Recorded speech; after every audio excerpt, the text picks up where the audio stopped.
Well, greetings and welcome to our devotion time. We are continuing to look at Noah and the flood. The thunder has begun, the rain is falling, and as scriptures tell us in Genesis chapter 3, there was a flood on the earth for 40 days. The waters increased, lifting the ark, and it rose from on the ground. The waters surged and increased very much on the earth, and the ark began to drift on the surface of the water. The waters on the earth surged upward higher and higher, and all the high mountains under the heavens were covered. The waters had surged upward 15 cubits, and all the mountains were covered. All flesh that walked the earth perished, birds, livestock, wild beasts, and every lower animal that swarmed on the land, as well as every human being. So the waters of the flood have slowly, methodically rose, and they began to gradually cover up the earth, and they sweep away all traces of the lifestyle that Noah, his wife, and his sons and daughter-in-laws knew. Most human life in our time, and here, most especially here in the Western culture, is lived in what maybe some would call an entertainment mode. Most of us don't really have to worry about survival. Most of us don't really have to worry whether we or our loved ones will be killed by a storm or an earthquake or a tsunami or a pandemic or a terrorist bomb before the day is over. Most of us certainly do not have to worry if we will be able to find enough food or shelter from the elements or from our enemies to make it through the day. Since we don't worry about these things, what most of us generally focus our attention on is how we're going to survive, but instead of surviving crisis, how are we going to survive our crisis of discovering entertainment for ourselves, our family members, our friends. And I'm not trying to make light of this. I'm trying to put some things in perspective from what was going on in Genesis to what goes on in our lives. But most of us, we are pretty much in an entertainment mode in our life. We ponder what restaurant we're going to go to for our next big dinner, what we're going to select from the menu, what outfit we're going to wear, what events we'll attend, if any, nowadays, what meetings we'll go to, what shows, what parties, what concerts, or how I guess now how we're going to respond to some of the restrictions that are in our life. But we ponder those. What am I going to do this day? What am I going to eat? What am I going to fix? And we go in our fridge that are full and just go ho hum. What's next? And so we don't have this crisis of an empty refrigerator.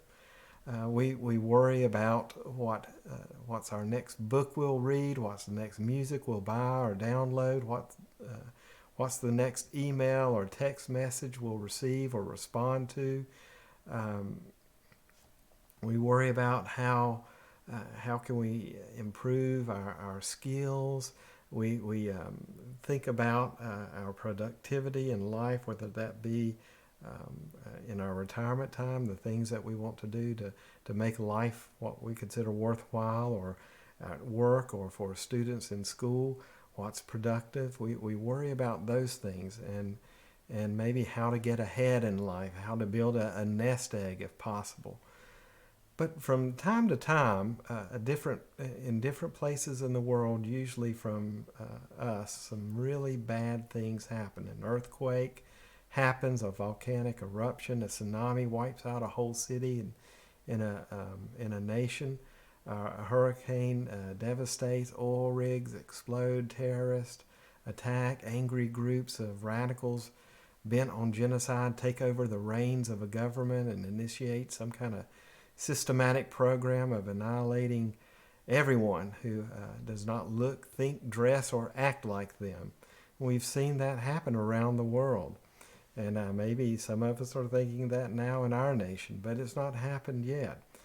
A deadly and unstoppable pestilence, a plague, and I know that a lot of folks are calling this the horrendous plague, but it's not anywhere near the illness that's going around in our nation and the world. Is nothing near some of the plagues that have hit the world, where millions and hundreds of millions have died in fighting that disease. When such things happen, those not killed in this crisis-causing event are forced against their will to make a quick transition from entertainment mode to crisis mode. Suddenly, every man, woman, and child must take immediate and drastic look at their life, make adjustments, and adapt to whatever conditions they find themselves in. They do that, or they die. And as we look at the flood waters rising here, maybe a question that we can ask ourselves: are we prepared to make a transition in our life like Noah and his family had to make? Is our family prepared to make transitions if a crisis comes? Is our faith prepared to make those transitions and to meet those demands and struggles that come towards us? And I'm not saying the sky's falling. I'm just asking us to pause for a moment and to give some thought about what would happen and how you would respond if the nice, neat little world that we've developed and nurtured suddenly fell completely apart. How would we respond to that? I'll leave you with that today to think about that. How would I respond?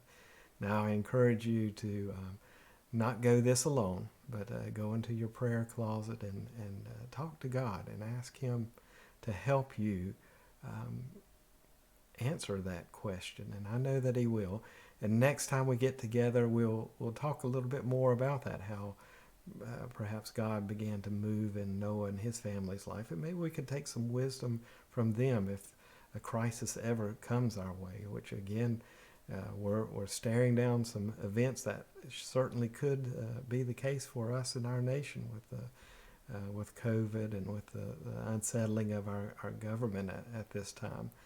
But it's a good time to ask those questions and to invite God to help us go after the things that He wants us to go after, if there is this transition, this forced transition that would come upon our life. Well, you take care, and I pray God's peace be with you. Blessings. Bye now.